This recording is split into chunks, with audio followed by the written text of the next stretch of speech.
En las semanas posteriores a las elecciones del 6 de julio de 1988, los seguidores del Frente Democrático Nacional esperaban el llamado de Cuauhtémoc Cárdenas a la movilización para defender el voto, para impedir que Carlos Salinas de Gortari se sentara en la silla presidencial, convencidos de que se había cometido un gran fraude.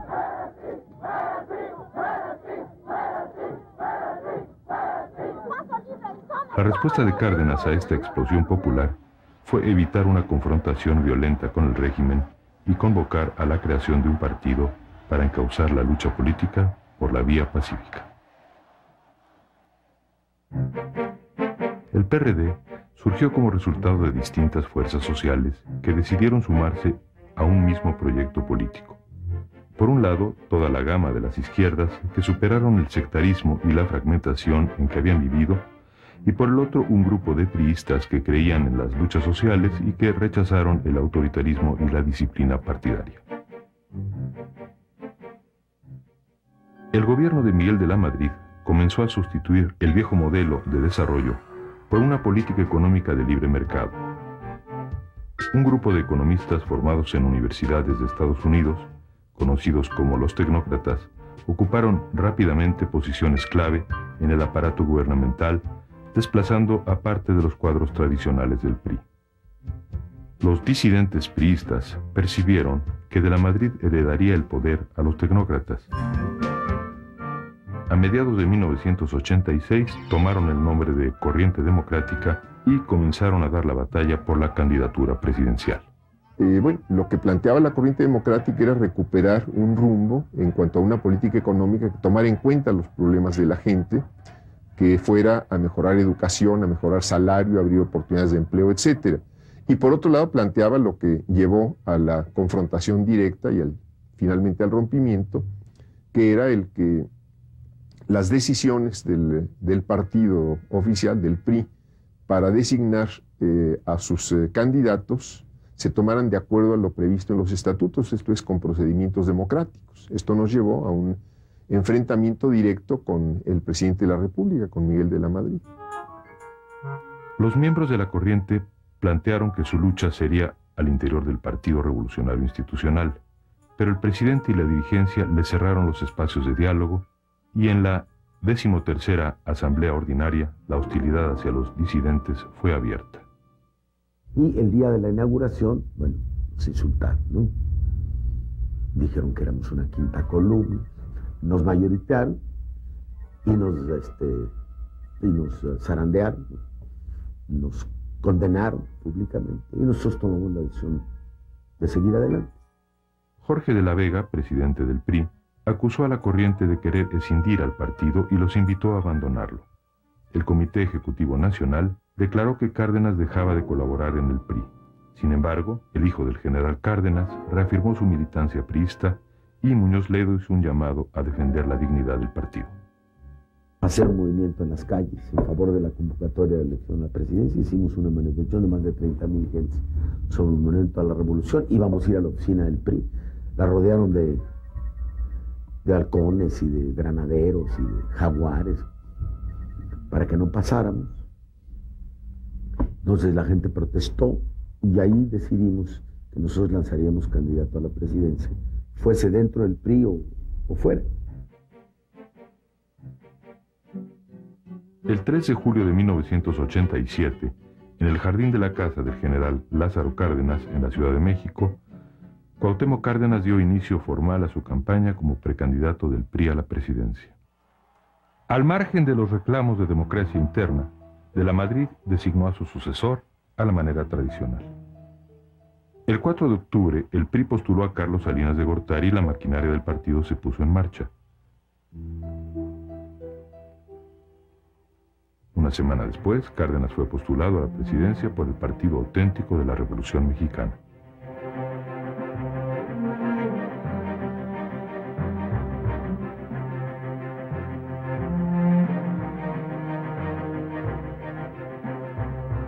Para sorpresa de muchos, en los meses siguientes, la campaña de Cárdenas se transformó en un movimiento cívico que movilizaba a contingentes cada vez mayores de simpatizantes. El 12 de enero, en torno a su candidatura, varios partidos y organizaciones políticas formaron el Frente Democrático Nacional. Queremos, así como nosotros le vamos a dar su apoyo, también queremos que usted nos brinde y sea con nosotros, porque nosotros hacemos con usted hasta el morir, y si se ofrece dar la vida, la damos por Cuauhtémoc Cárdenas.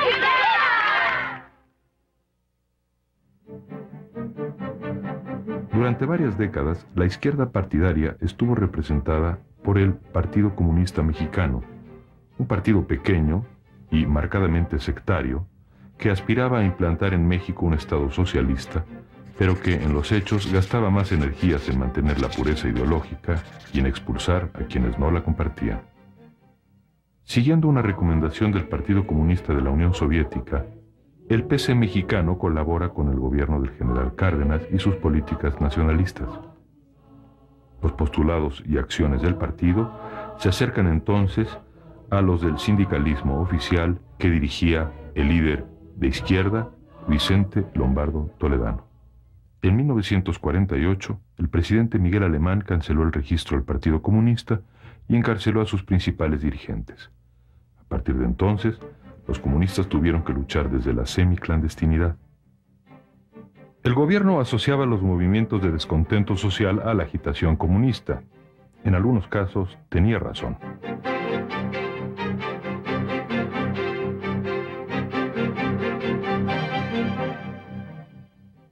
Para los 60, el PCM fue rebasado por las clases medias ilustradas y los estudiantes que exigían mayor libertad política y democracia.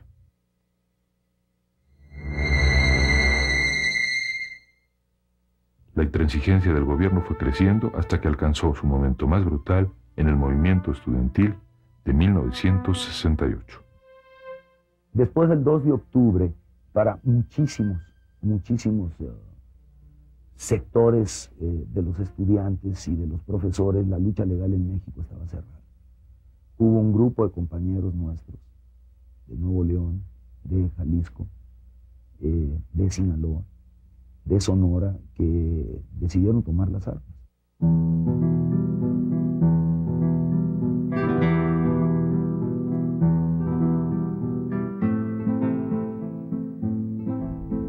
Era la guerrilla, como foquismo que se le llama, ¿no? El pequeño grupo heroico que con su ejemplo arrastra a las masas después detrás de ellos, o aquellos que pensaban que era la representación armada de un movimiento popular más grande, que era la tendencia guevarista, ¿no? A la cual yo me adscribí más en aquel entonces.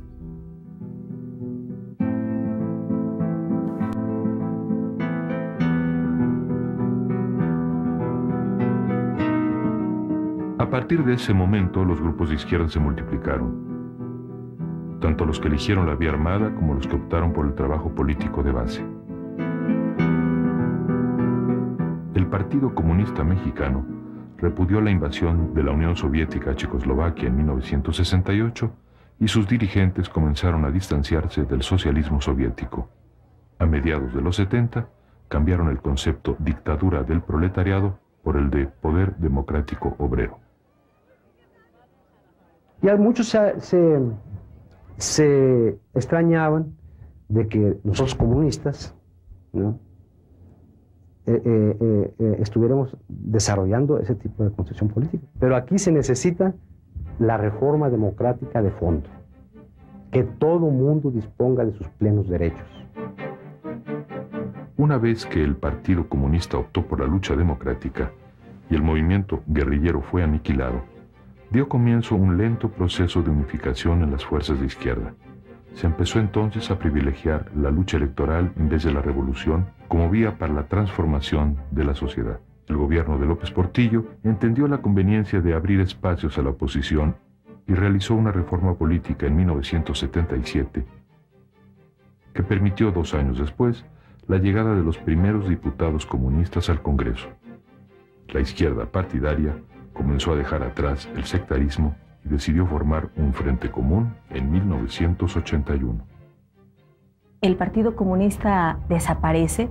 Decidimos los miembros del Partido Comunista formar una gran organización con otras fuerzas políticas. Se formó el Partido Socialista Unificado de México. No obstante, la intolerancia y el sectarismo rompieron una vez más la unidad de la izquierda. Pensábamos que el PSUM iba a ser un partido moderno, un partido sensible a la problemática social, y vimos que pues en unos cuantos años se burocratizaba y corría hacia su burocratización. Por eso algunos nos salimos. En 1987, la izquierda hizo un nuevo intento de agruparse. El PSUM y otras organizaciones se fusionaron para formar un partido que todavía se definía como socialista, pero que en su emblema ya no incluyó la hoz y el martillo. La izquierda partidaria dejó de mirar a Marx y a Lenin como sus guías ideológicos y se reconoció en Zapata, Villa y el general Cárdenas, con quienes compartía los ideales de justicia social. Ese mismo año, por primera vez en México, un partido de izquierda eligió a su candidato presidencial mediante una elección directa. Eberto Castillo, líder moral de la izquierda, inició su campaña como candidato del PNS. Pero su candidatura solo generaba simpatías en algunos núcleos agrarios y en las universidades. Una semana después del apoyo masivo que Cárdenas recibió en la Universidad Nacional, Eberto decidió declinar su postulación en favor del candidato del Frente Democrático Nacional. Este paso que damos es para sumar fuerzas con un hermano de lucha de hace mucho tiempo. Es para sumar fuerzas con Cuauhtémoc Cárdenas para juntos cumplir todas las promesas que hemos hecho a este pueblo mexicano.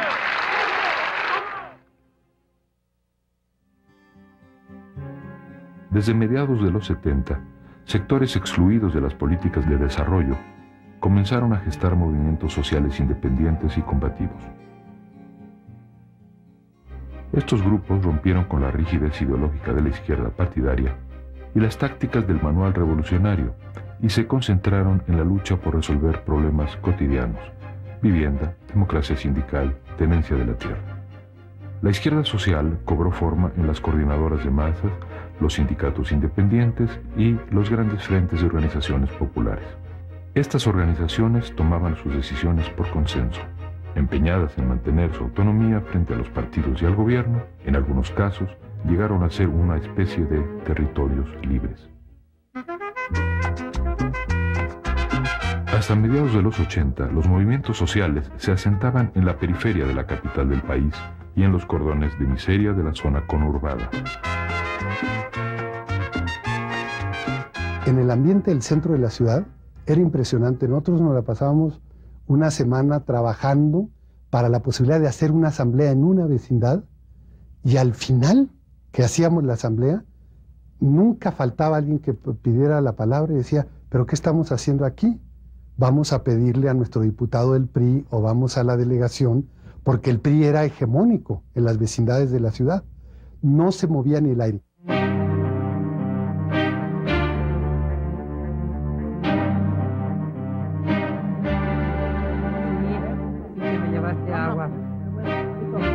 Listo, vámonos. En el 85 eso cambia radicalmente. El PRI pierde, o sea, así como tenía todo el control, así lo pierde en días.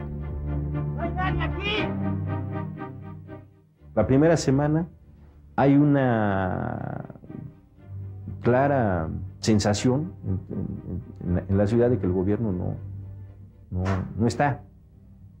Pero la ciudad sí está, ¿no? La gente sí está. Los ciudadanos iniciaron las labores de rescate y en medio de los escombros se organizaron para proporcionar alimento, agua y cobijo a los damnificados. Espontáneamente se fueron generando asociaciones de vecinos. Pasada la emergencia, el movimiento social que el terremoto desencadenó comenzó a dar la batalla por la vivienda de quienes habían perdido sus hogares. De las asambleas de vecinos surgieron en poco tiempo los grandes frentes de colonos que se extendieron por toda la zona metropolitana. Cuando aparece la corriente democrática, aparece Cuauhtémoc, creo que el 85% del movimiento que se formó en 1987, que fue la Asamblea de Barrios, el 85% de ese movimiento provenía del PRI. La Asamblea de Barrios es el rompimiento del PRI desde abajo, mientras la corriente democrática es el rompimiento del PRI arriba. A fines de 1987, las distintas coordinadoras comenzaron a recibir invitaciones para unirse al Frente Democrático Nacional y la reacción inicial fue de desconfianza. Era un llamado que nos cuestionaba absolutamente todo. Era romper con nuestra estructura, era también romper nuestro esquema. Nosotros éramos la izquierda social, jamás tuvimos ni roce siquiera con el PRI. El PRI era el enemigo frontal.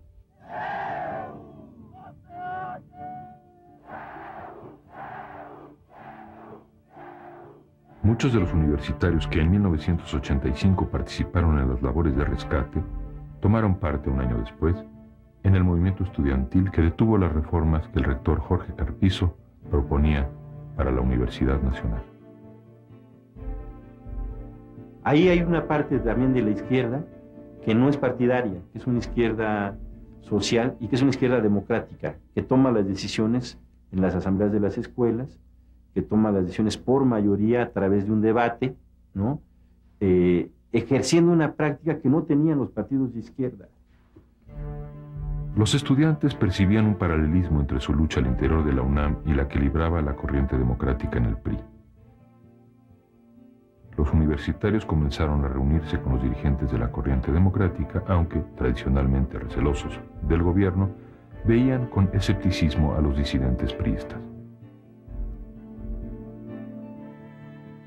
La primera vez que yo me reuní con un grupo de compañeros, con el ingeniero Cárdenas, nos explicó qué era lo que ellos estaban haciendo, cómo lo estaban pensando, qué estaban viendo, y al final un poco la pregunta, bueno, ¿y cómo la ven? ¿Cómo la ven? Bueno, pues mientras no se salgan del PRI, pues para nosotros no son confiables. Con su salida del PRI, la corriente democrática demostró que la ruptura con el aparato político iba en serio y la izquierda universitaria se sumó a la candidatura de Cárdenas. Ya no queremos más fraudes. Y si hay fraude, pues que nos aventamos un tirito con ellos, ¿no? Sí, yo creo que lo más decente, para acabar ya con tanta burla al pueblo, ¿no? Tantos muertos de hambre que habemos, yo creo que ya es justo.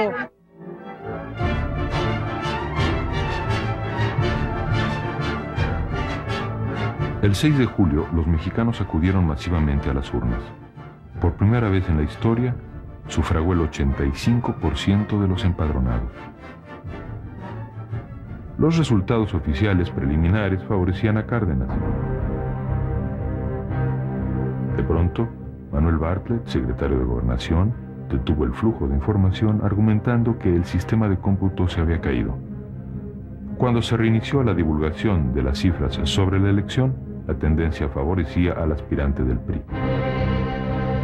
Esa misma noche, Manuel Cloutier, del PAN, Rosario Ibarra, del PRT, y Cuauhtémoc Cárdenas denunciaron que se había consumado un gran fraude y demandaron que se anulara la elección. El 13 de julio, la Comisión Federal Electoral dio a conocer las cifras definitivas y declaró ganador a Carlos Salinas de Gortari. 3 días después, en el Zócalo de la Ciudad de México, Cárdenas convocó a sus seguidores a defender el triunfo del Frente de manera pacífica. Durante julio y agosto, se dedicó a recorrer el país. A su paso, las multitudes se manifestaban ampliamente contra el fraude. Algunos esperaban que Cárdenas hiciera el llamado a la lucha. El 14 de agosto, el Congreso de la Unión, controlado por la mayoría priista, declaró a Salinas de Gortari presidente electo.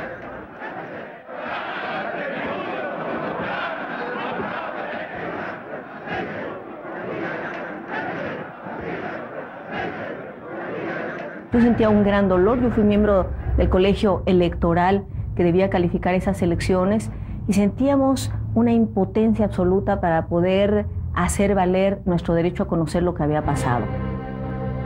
Los dirigentes del Frente Democrático se vieron ante una disyuntiva: reconocer el triunfo de Salinas de Gortari o ceder a la presión de los cardenistas, dispuestos incluso a tomar las armas para defender el triunfo de su candidato. Estamos decididos a morirnos todos los michoacanos y la gente cardenista de toda la República. Decididos hasta que nos acabemos. ¡Claro que sí! O quedamos, si nos van a matar de hambre, que nos maten a balazos. El 14 de septiembre, durante un mitin en el Zócalo de la Ciudad de México, Cárdenas declaró que se fundaría un partido para continuar la lucha de manera pacífica. Yo recuerdo las escenas en esa concentración gigantesca. Había gente decepcionada, algunos llorando, algunos diciendo que qué había pasado, que si alguien se había vendido, ¿por qué no ir a tomar Palacio Nacional? Sí pensamos en llamar a la movilización y a lo que podríamos llamar resistencia civil, nunca en tomar un camino distinto, en ir por la vía armada, porque ni estábamos preparados ni creíamos que esa fuera la forma de resolver los problemas del país. Y haber lanzado a la gente irresponsablemente a tomar, como algunos decían, vamos a tomar Palacio Nacional, simplemente hubiéramos provocado una masacre de la cual los dirigentes hubiéramos quedado excluidos, porque pues el dirigente no siempre va en la primera línea. Cuauhtémoc Cárdenas toma dos decisiones cruciales para México. La primera de ellas es impugnar la legitimidad de la elección. Y la impugna. No se allana, no se somete, no huye, exiliado del país, no acepta una mordida del gobierno, pero toma la otra decisión crucial, que es no impedir, ni por la vía cívica, ni por la vía violenta, el ejercicio del poder ilegítimo ganado por el PRI en el fraude electoral del 88. No lo impide. El 21 de octubre apareció en los diarios la convocatoria a fundar el PRD, firmada por cientos de mexicanos. 3 de los partidos que apoyaron a Cárdenas se negaron a participar, mientras que las distintas fuerzas de izquierda y la corriente democrática respondieron con prontitud al llamado. El 5 de mayo de 1989 comenzaron las asambleas para constituir el PRD. Los delegados, conscientes de que provenían de tradiciones políticas diversas y hasta confrontadas, redactaron un estatuto flexible en el que se reconoce y reglamenta la existencia de corrientes como un derecho democrático y una muestra de la pluralidad del nuevo partido. Semanas después, el Partido Mexicano Socialista cedió el registro al PRD.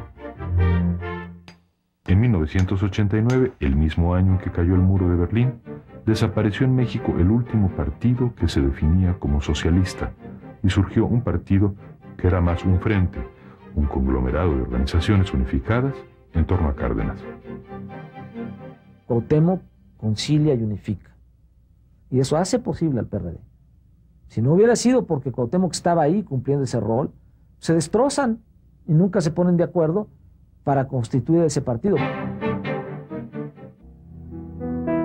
Para Cárdenas y el perredismo, Salinas de Gortari era un usurpador y su política económica era lesiva para la mayor parte de los mexicanos.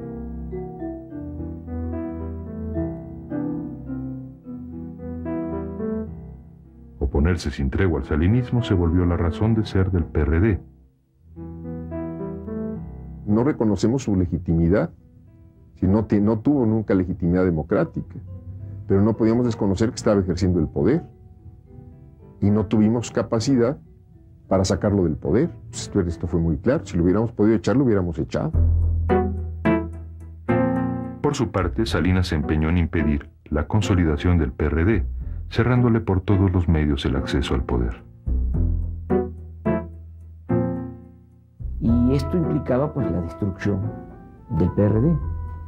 En 89, en 90, nos asesinaron a muchos dirigentes políticos en el país.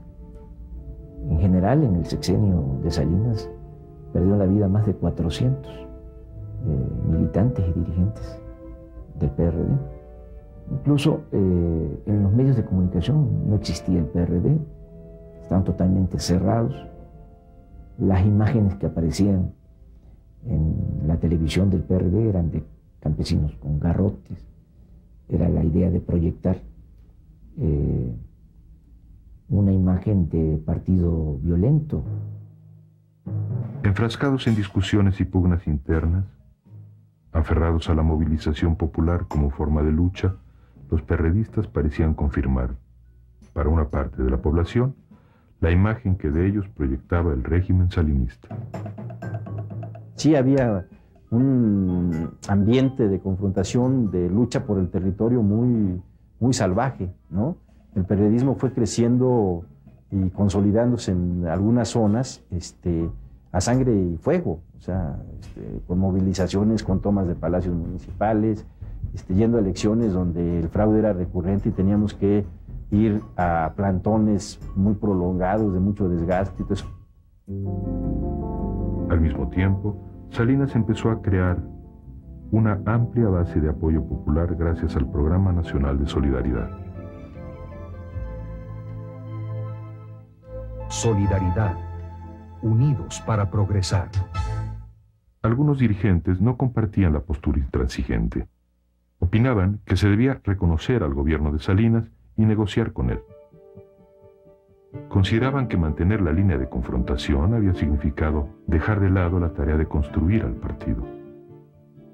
Pensaban además que un liderazgo sin contrapesos como el que Cárdenas ejercía en el PRD frenaba el surgimiento de nuevos dirigentes políticos, retardaba la maduración del partido y propiciaba el autoritarismo y el caudillismo. En un principio, Cuauhtémoc Cárdenas era un elemento integrador de la institucionalidad. Él convocó a la formación de una institución. Él no convocó a una lucha caudillista. Pero en la medida en la que pasa el tiempo y que no se pierde ese papel por parte de Cuauhtémoc, entonces la institucionalidad se va viendo entorpecida por el peso de la personalidad de Cuauhtémoc. Y también en alguna medida por el peso de la personalidad de Porfirio, que comienza a rivalizar cada vez de manera más abierta con Cuauhtémoc. Al interior del PRD se definieron dos posturas: la de quienes creían que el futuro del partido estaba en mantener la intransigencia frente al gobierno, y la de quienes sostenían que por esa vía el PRD se aislaba y de ese modo cancelaba sus posibilidades de generar un cambio político. La mayoría de los perredistas creía que Cárdenas había triunfado en julio de 1988 y que su liderazgo moral bastaría para derrotar al régimen en las siguientes elecciones. Una corriente hegemónica pretendió que el objetivo central y casi único del partido debía ser que Cuauhtémoc llegara a la presidencia en 1994. Jorge Alcocer y el Movimiento de Acción Popular le reprocharon a Cárdenas mantener al PRD anclado en un antisalinismo estéril y renunciaron al partido. Con la fe puesta en el carisma de Cárdenas, los perredistas casi no hicieron trabajo de campaña para las elecciones legislativas de 1991. Creo, como tú lo mencionas, que de 88 a 94 pensamos que los votos nos iban a llegar tan solo por ser perredistas y que no pusimos el suficiente esfuerzo para entender que los votos hay que ganarlos. El PRD obtuvo solo el 12.5% de la votación a nivel nacional en 1991 y únicamente 42 curules. La aplastante derrota comenzó a devolverlos lentamente a la realidad.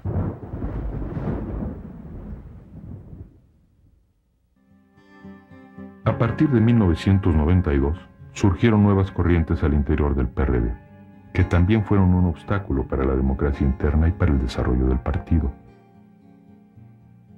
La corriente por la reforma democrática denunció que la toma de decisiones se daba aún al margen de las estructuras legales de un partido que se decía democrático. Si yo entro al PRD, si yo quiero participar en el PRD, tengo que hacer una segunda afiliación con un grupo, con una corriente, porque mi participación individual no tiene ningún sentido. En 1993, Muñoz Ledo llegó a la presidencia del partido y Cárdenas pasó a ser consejero nacional. Todo el mundo veía que el uno era Cuauhtémoc y el dos Porfirio. Eso nadie tenía la menor duda. Cuando vamos al segundo Congreso Nacional, Porfirio queda como presidente de manera natural. No había nadie que tuviera esa estatura para decir, yo compito con Porfirio. Bastaba que Porfirio dijera, yo me quiero postular como candidato a la presidencia, y ya. A partir de ese momento se fueron agravando las diferencias que había entre ambos, casi desde la fundación del partido. Cárdenas insistía en la política de confrontación con el gobierno, mientras que Porfirio planteaba obligar al régimen a negociar reformas al sistema político. Y Porfirio comienza a ver como factible la negociación con el régimen a partir de la construcción de un proyecto aglutinador opositor.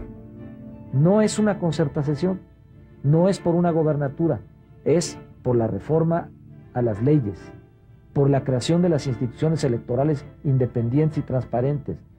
Y Cuauhtémoc empieza a ver en ello un peligro de que el que haga el trato con el Estado puede también convertirse en el gran factor de poder. La camaradería inicial se convirtió en rivalidad.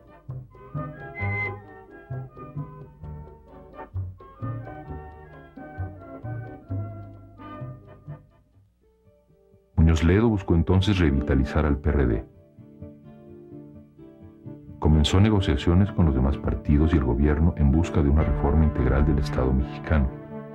Pero dada la correlación de fuerzas políticas, solo se logró que el secretario de Gobernación dejara la presidencia de la Comisión Federal Electoral y que se iniciara la ciudadanización de ese órgano. Se trataba de avances políticos significativos, y Muñoz Ledo los presentó así durante una concentración en el Zócalo el 18 de marzo de 1994. Pero en ese mismo acto, Cárdenas, ya como candidato presidencial, descalificó las reformas y con ello le restó autoridad a Porfirio como presidente del partido y como interlocutor frente al gobierno. Bienvenidos los avances que puedan darse, pero los anunciados no serán suficientes para garantizar la independencia e imparcialidad de la autoridad electoral. Quiero decirles que no puedo avalar una decisión equivocada, que así lo veo, porque eso sería traicionar mis propias convicciones y dejarnos atados, sin la posibilidad siquiera de señalar o denunciar resultados viciados, favorezcan a quien favorezcan. Cárdenas integró un equipo de campaña ajeno al comité directivo del PRD. Las divergencias que mantenía con Porfirio y la consolidación del régimen contribuyeron a su estrepitosa derrota en las elecciones presidenciales de 1994. La derrota destruyó el mito de que Cárdenas llegaría a la presidencia por designio histórico y dio inicio a un periodo de reflexión crítica al interior del partido. ¿Por qué? Porque 94 es el momento de crisis absoluta de esa visión. De la visión, Cárdenas fue candidato, Cárdenas ganó, ergo, Cárdenas va a volver a ganar. Después del fracaso, entre los perredistas cundió el desánimo y la confusión. Las fricciones y desacuerdos entre los dirigentes y corrientes se ahondaron. En el ambiente flotaba el riesgo de que las fuerzas que conformaban al PRD se dispersaran.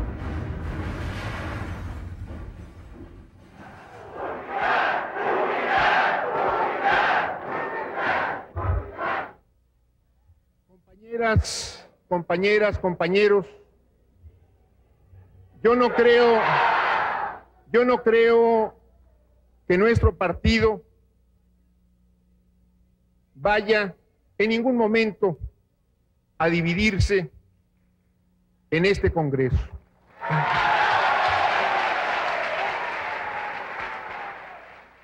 Sin embargo, el tercer Congreso Nacional terminó sin que la polémica entre Porfirio y Cuauhtémoc se resolviese.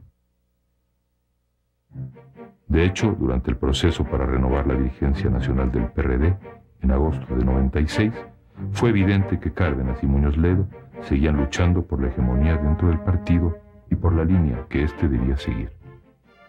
López Obrador, candidato de Cárdenas, se impuso en las elecciones internas a Amalia García, respaldada por Porfirio. Como presidente del partido, Andrés Manuel asumió como su reto principal sacar al partido del estancamiento electoral en que se hallaba, y en una entrevista declaró que la disputa entre los dos líderes era una pugna personal que deben arreglar entre ellos. Lo que viene, dijo, es tan importante que este asunto va a pasar pronto a segundo plano.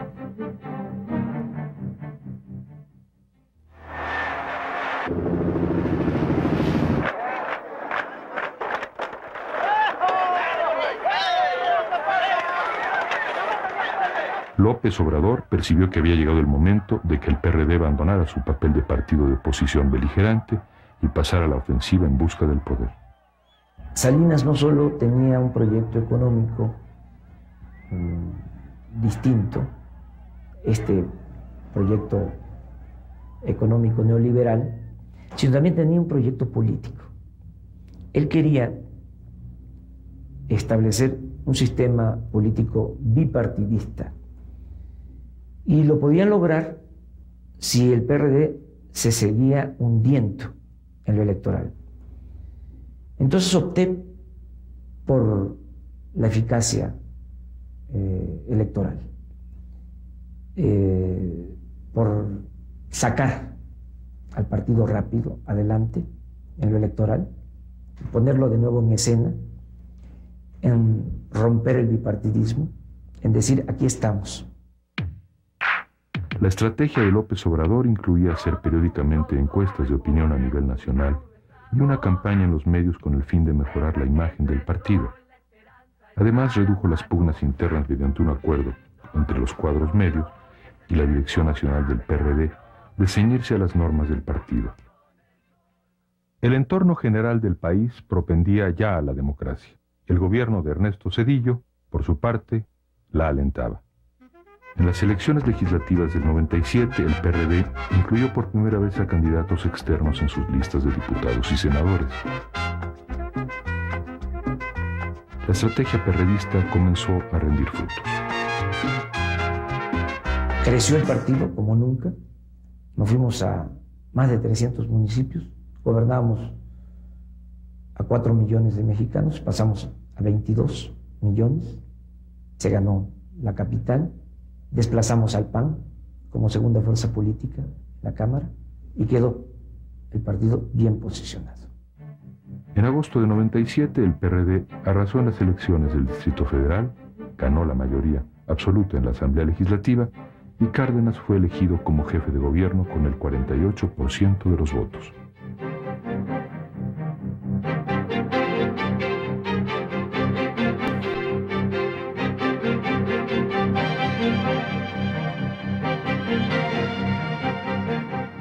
Cuauhtémoc Cárdenas